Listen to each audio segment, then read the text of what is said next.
Good morning, guys. Quinn Redeker, policemotortraining.com. I wanted to go through a couple things to evaluate Rick.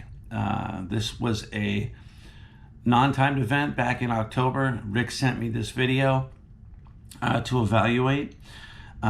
His background appears he's a civilian, but he's been doing these motor competitions for about 3 years now. So I just wanted to walk you guys through this, walk Rick through this. There are a couple key things I think that would really impact his riding. So I want to address those things. We can talk about a couple other little things. Fundamentally though, I want to point this out to you. No, this is not a timed event. And a lot of these, you don't cover the front brake. These schools, they teach you not to do that. I'm a big proponent of covering the front brake always and forever. And there's a million reasons why. I won't get into that here. However, with an event like this that's not timed, it still helps though to drive the bike in this course, like push the bike a little bit. One of the biggest benefits I've found when you do that is that with a little bit more momentum, the bike's a little more stable. But when you carry a little bit more momentum into a turn, and you're coming in on the brakes, so you're overlapping controls, you're doing some trail braking, you're loading that front end, you're going to get better traction. The bike tends to fall over a little quicker and a little easier. And most important, you're loading that front end, which is helping really change the geometry a little bit and get the bike to turn a tighter radius. And I've been shocked to find when I'm just screwing around, I might find some tight little curb to curb spot, and I'll go slow, almost straight up and down, and I'm nowhere near making it. So at some point I have to realize, man, I just got to kind of go for it, push the bike, drop it in, load the front end, trail brake in there, carry a little weight on the front brake, and I'm 2.5, 3 feet short of hitting the other side. So the radius difference is insanely better if I carry a little bit of momentum, and it forces you to commit a little bit to that. But these are just cones, so it's not a big deal. So commit to that. So try that as a drill. Go straight up and down and slow and turn a full lock radius, and then start coming and mark where that is, and then start coming in at speed, loading the front end, coming in on trail braking in, full lock, and tell me you don't end up coming in feet shorter. And once you know where you're going in a motor competition pattern and you start charging it a little bit more aggressively rather than being nervous, hey, I'm not going to make it, the course effectively opens up considerably for you, makes it easier. So, okay, let's get going here. Okay. First thing, head and eyes are about 5 or 6 feet ahead of the bike. That's okay. It's not great. This particular image looks pretty good. He could be looking quite a ways over here, but I've recognized he's not really looking too far down the course. So that's something he could be doing a little bit better. He's sitting straight up and down in the seat, more or less right in line with the motorcycle. There's some tiny bit of counterbalance here, but more or less the bike's falling over and Rick is falling over. I don't recommend that on a number of fronts for control reasons. For now, when he's got to pick that bike up, he's still got all his weight he's got to shift over. That's why I like to stay straight up in the saddle.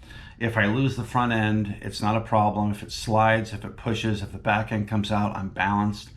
I'm throwing the bike over. It's lighter and quicker because it doesn't have my 200 pounds to deal with. A lot of benefits to it. Fast Harley guys will debate me on this in some sections of a course, saying, hey, listen, when I'm dragging hard parts and I'm trying to go fast, something's got to give. Either I have to trade the weight of this bike over a little and get my weight on the inside some cases so that I can pick the bike up, or I have to slow down. So I understand that, but we're not in that situation here. So again, carrying this slow speed, we're having to make these subtle little adjustments once we pick the bike up. If we came out of this turn, came through here a little bit more in a actionable position, a little bit harder on the throttle, a little bit more clutch, driving the bike a little bit more, snapping that thing up when it picks up from one side, ready to drop into the other, things will happen a little quicker. The bike will snap around faster for you, and it'll be ready to change direction. So a lot of times you're using gravity to change direction, and you're looking at a tight pattern and going, man, I cannot get the bike over as fast. Well, it's because you're letting gravity drop it over, you're letting gravity pick it up, and you're waiting for the moon and the stars to drop that thing over the other way. It doesn't work that way. You have to take control, and all that control is in your left hand with that clutch. Give it a nice little pop. Put a little bit of power momentarily to the rear wheel, and the bike will just snap up and be ready to go straight or drop over to the other direction.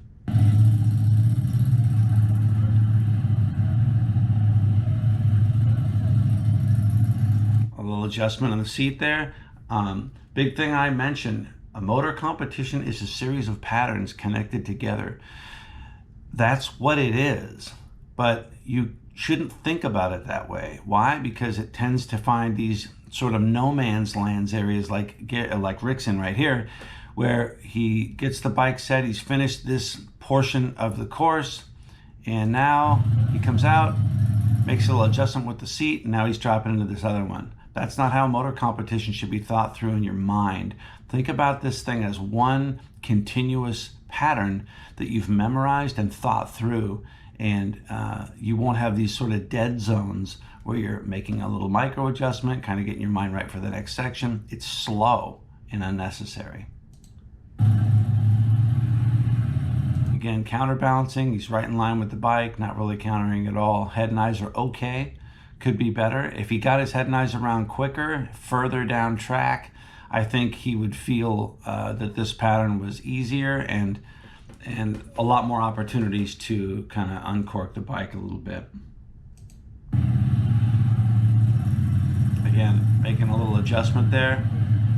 I understand it's not a timed event, but we don't need to do that.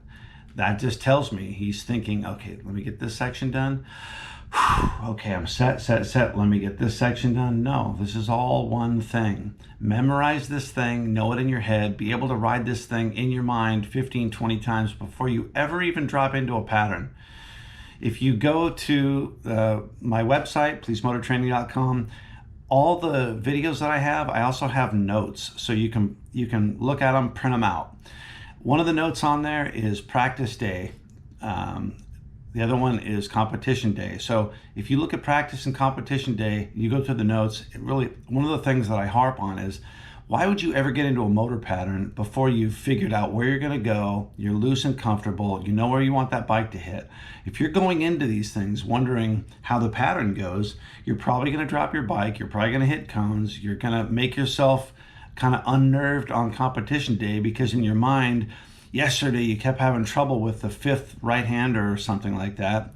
Where in fact, the only reason you were struggling with it is because you really weren't setting up properly because you didn't really know where the hell you were going. So get your mind right way before you ever get the front of that motorcycle into a turn.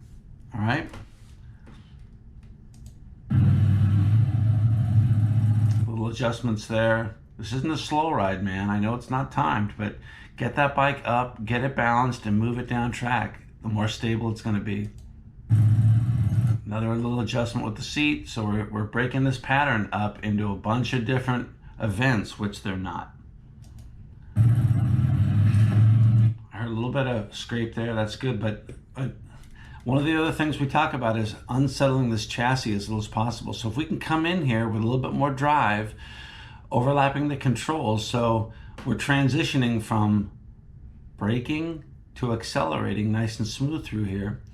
You're going to unsettle this bike as little as possible. One of the drills I like to do, it's a figure eight. It's hugely important to me.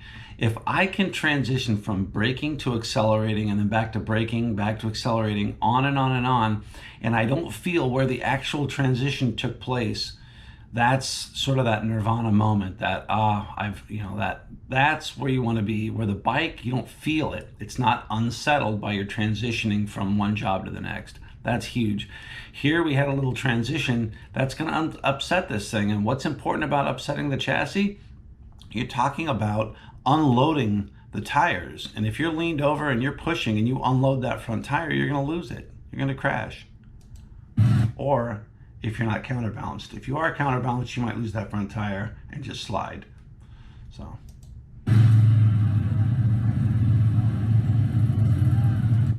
That, if you look, you got to watch it 7 times. But if you watch him making this right-hand turn, he kind of just falls over, but the pace with which the bike falls over, it really changes the actual speed of the fall over. If you watch, it's subtle, but he's falling, and then just kind of, it reminds me of a roller coaster ride where all of a sudden it takes a little bit more of a dip than it did before, and you get that, your stomach kind of drops.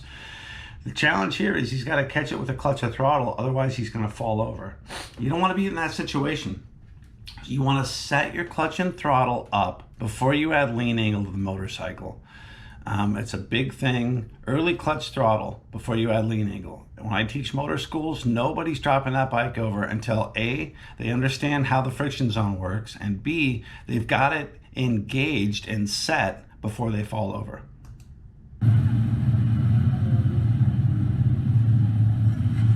Little micro adjustments there.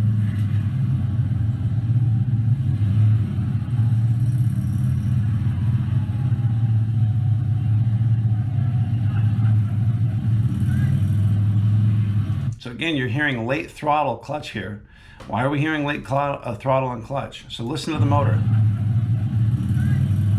So as he's already leaned over and he's starting to fall into this thing, he's starting to add clutch throttle, which he needs to do to catch the motorcycle. I get that. But this is not where you want to start figuring out the gray area and adding clutch and throttle. He's leaned over. If he gets that wrong, even if he gets a little too much clutch throttle, it's going to cause this motorcycle to lurch a little bit. Well, if he's in a tight pattern and he's in the lane position he doesn't want to upset anything that's going on right here on the pattern. So my recommendation, what I harp on, early clutch throttle. I would have this thing, I understand this is all kind of one turning movement, and which would mean to me, I would have right here, I would be coming in here. I would already have the clutch throttle set up here. This is a free spot for me to get the clutch throttle set up. Why? What do I mean by that? I don't need it right now. Once I'm leaned over, there's a lot of other math going on in my head. I got to get my head around. I got to counterbalance. I have to pick my right lane position. I'm full lock. I got to be in that gray area and make sure I don't screw up that turning movement. But here, what are the things going on? Well, none of those things.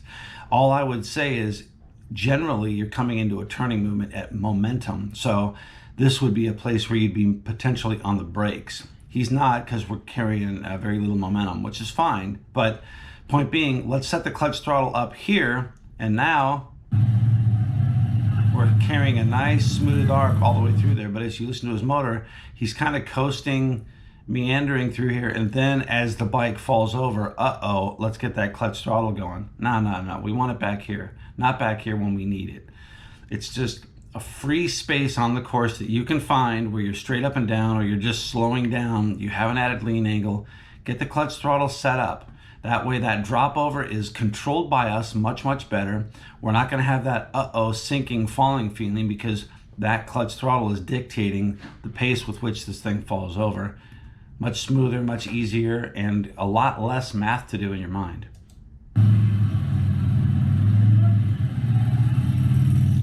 We're kind of just sitting in the saddle, falling over a little bit. All right. Quick thoughts, really quick. So the adjusts in the seat, those little things tell me you need to link this course up as one thing. So make an effort there. No balance ball, so you're not moving around and counterbalancing on that bike. Work on the balance ball. So I have drills on that and demos and some training notes you can bring out to your practice facility and work on those. Late head and eyes, again, Ghost Rider is something I call that. So you're kind of looking about a second and a half ahead of wherever you are on the course. Check that out. We want to control that drop. So I'd say from a safety standpoint, if there was one thing I could get you to work on, early clutch throttle when we're straight up and down, not when we need it when we're falling over. And it's just going to make you better at clutch throttle control. So that's pretty much it. Any questions on that, you let me know. Anything you thought didn't make sense or that I'm incorrect, I'm happy to learn. So thanks a lot. Good job.